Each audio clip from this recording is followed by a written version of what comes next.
मिथिलांचल की पृष्ठभूमि पर बनी हिंदी फिल्म रजनी की बारात का ट्रेलर लॉन्च हो गया है। फिल्म 29 मई 2026 को सिनेमा घरों में रिलीज होगी। निर्देशक आदित्य अमन ने बताया कि फिल्म महिलाओं की नई सोच और बिहार की संस्कृति को दिखाती है। फिल्म की शूटिंग दरभंगा और मिथिलांचल की असली लोकेशनों पर हुई है। फिल्म में अभिनेत्री उल्का गुप्ता अपनी ही बारात लीड करती नजर आएंगी। फिल्म डायरेक्टर बन गए हैं, कैसा लग रहा है? बहुत सारा आज आशीर्वाद मिला रजनी की बारात को, पूरी टीम को, मुझे खासकर इस जहाँ से आप पढ़ते हैं, जहाँ जो जो कुछ भी आज मैं कर पा रहा हूँ, उसकी वजह यही है कि यहाँ पे वो ट्रेनिंग पूरी इतनी हुई थी कि बाहर ओपन वर्ल्ड में जाके, जहाँ पे दुनिया बहुत ब्रूटल होती है, चांसेस कम होते हैं, उस जगह पे जाके मैं अचीव कर पा रहा हूँ या कोई भी काम कर पा रहा हूँ। उसकी वजह यह है कि यहाँ पे वो जो सपने मैंने पहले देखे थे वो साकार इसलिए हो रहे हैं क्योंकि उन सपनों की नींव बहुत मजबूती से रखी गई थी। और आज भी जिस तरीके का, हमेशा जब भी मैं पटना आता हूँ, चाहे 1 दिन के लिए 2 दिन के लिए, मैं स्कूल जरूर आता हूँ। क्रॉन सर थे जिन्होंने ये सपना दिखाया था, पहली बार स्टेज पे लेके गए थे।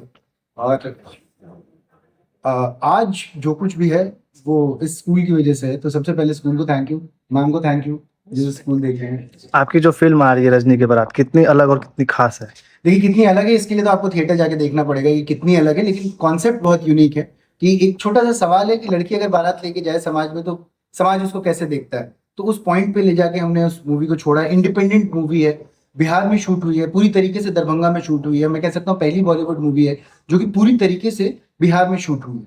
तो इसको जितने भी बिहार के लोग हैं, जो बिहार को पसंद करते हैं, जिन्होंने बिहार नहीं देखा है, वो अगर देखना चाहते हैं कितना खूबसूरत बिहार है, तो इस मूवी को जरूर देखें। आपको बिहार की खूबसूरती, बिहार के लोगों की खूबसूरती, सब कुछ ही नजर आएगा इस मूवी में। और सपोर्ट करें, जाएं और सिनेमा घरों में इस मूवी को देखें। बिहार में शूटिंग जो की है, तो इसका अनुभव कैसा रहा आप लोगों के यहाँ पे? मेरा अनुभव तो बहुत ही अच्छा था। मेरे को लगता है कि जो बाहर से लोग आए थे, जो महाराष्ट्र का क्रू था, बाहर का क्रू था, उनका भी अनुभव बहुत अच्छा था। क्योंकि वो यहाँ के, मुझे एक का याद है कि उन्होंने आके कहा था कि यहाँ तो तारे साफ साफ दिखते हैं, शायद बॉम्बे में हम लोगों को नहीं दिखते उतने साफ साफ। और जिस तरीके से खाना पीना, रहना, लोगों का जो व्यवहार था, जो रिसेप्शन था। और ये मूवी बन भी इसलिए पाई क्योंकि मेरे प्रोड्यूसर्स आए थे 5 दिन के लिए कि अगर हमको सेफ लगेगा, हमें लोग ठीक लगेंगे, तो हम बिहार जाएंगे शूट करने के लिए। तो जब वो आए, 5 दिन रहे, तो पूरी तरीके से परसेप्शन और रियलिटी या डिफरेंस को समझा। हो सकता है परसेप्शन में बिहार का परसेप्शन थोड़ा डिफरेंट हो, बट रियलिटी बिल्कुल ही डिफरेंट है। तो वो जो डिफरेंस उन्होंने देखा, उसके बाद उन्होंने कहा कि चलिए आदित्य, हम लोग वहां पे शूट करते हैं दरभंगा में, और हम आपको बैक करते हैं। और ये मूवी इसीलिए थिएटर तक पहुंच पाई है। वरना आधी मूवीज जो होती है इंडिपेंडेंट मूवीज, उसमें से मेरे को लगता है 100 में से 1 मूवी थिएटर तक पहुंचती है। तो हमने वो जो है फिनिश लाइन जो है, उस मामले में तो हमने क्रॉस कर दी। फिल्म कलाकार की बात करें तो जरीना वहाब बड़ा चेहरा नजर आ रही है, बाकी तो हीरोइन तो नए कलाकार हैं। कैसा रहा आपका जरीना वहाब के साथ काम करने का अनुभव? सभी कलाकार काफी बड़े हैं। अश्वथ भट्ट अगर हैं, जिन्होंने इंस्पेक्टर का रोल किया है, वो भी डिप्लोमेट में आए थे थोड़े दिन पहले, एक फिल्म थी। काफी बड़े कलाकार हैं, एनएसडी के कलाकार हैं। उल्का गुप्ता भी केरला स्टोरी 2 में थी। उसके बाद अभी उन्होंने ये की, साउथ की उनकी काफी सारी फिल्में आ रही हैं। तो कलाकार सारे ही थे, जरीना जी भी थी, वो लोग भी आए। मेरे लिए ये था कि सारे ये जो बड़े कलाकार हैं वो कश्मीर से हैं। अश्वथ भट्ट कश्मीर से हैं, और जरीना वहाँ पहले कभी बिहार शायद नहीं आई थी। तो उन लोगों का भी बिहार का जो अनुभव है, एक्सपोजर है, वो मेरे लिए ज्यादा मजेदार था। फिल्म में काम करके ऑफकोर्स बहुत अच्छा लगा। सारे बड़े कलाकार हैं, आसानी होती है बड़े कलाकारों के साथ, वो जल्दी अपना काम खत्म कर देते हैं और बखूबी निभाते हैं। तो सबने अपना रोल बखूबी निभाया, बिहार को समझा, दरभंगा मिथिलांचल के कल्चर को समझा। वर्कशॉप हम लोग करते थे, ऐसे बोलना है, यही टोनैलिटी में बोलना है। तो वो सारी जितनी भी ट्रेनिंग थी वो काम आई, और फिल्म में पर्दे पर वो दिख रही है। कब रिलीज हो रही है सर? 29 मई को ये फिल्म रिलीज हो रही है आपके नजदीकी सिनेमा घरों में। प्लीज जाएं और प्लीज देखें और सपोर्ट करें इसमें।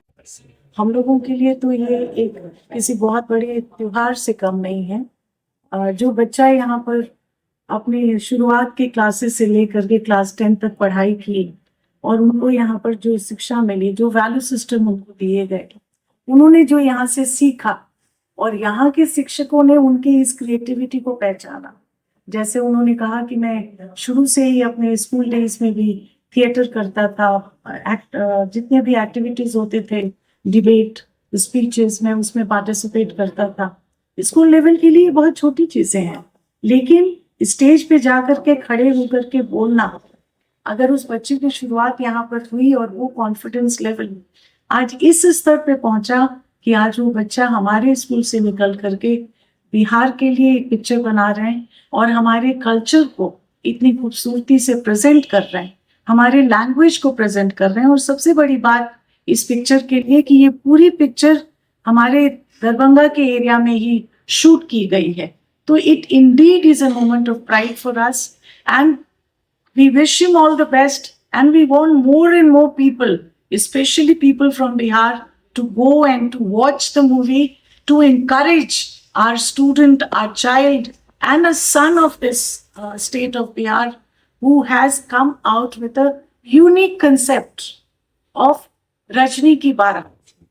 लड़के तो बारात लेके जाते ही हैं, पर बेटियां बारात लेकर के जाएं उस कॉन्फिडेंस के साथ और एक नई प्रथा शुरू करें, ये तो वाकई अपने आप में एक यूनिक चीज है, एक हमारे लिए अचीवमेंट है। पिक्चर तो बाद में, हर चीज एक सोच से शुरू होती है। अगर हम ये मानते हैं कि हमारी बेटियां बेटों से कम नहीं है, तो शायद हमारे अमन ने इस चीज की शुरुआत अपने मूवी के साथ की है। बहुत सारी शुभकामनाएं स्कूल के तरफ से, हम सभी के तरफ से, और हमारे लिए तो बहुत गर्व की बात है कि इन्होंने अपनी स्कूल की पढ़ाई यहाँ से की, आगे की शिक्षा बहुत अलग अलग कॉलेज और यूनिवर्सिटी से की, और लौट करके यहाँ आकर के इनका जो अपना प्रेम है अपने राज्य के लिए, वो शायद इस मूवी में परिलक्षित हो रहा है। We wish him all the best and many more movies and celebrations to come. Wish you all the best.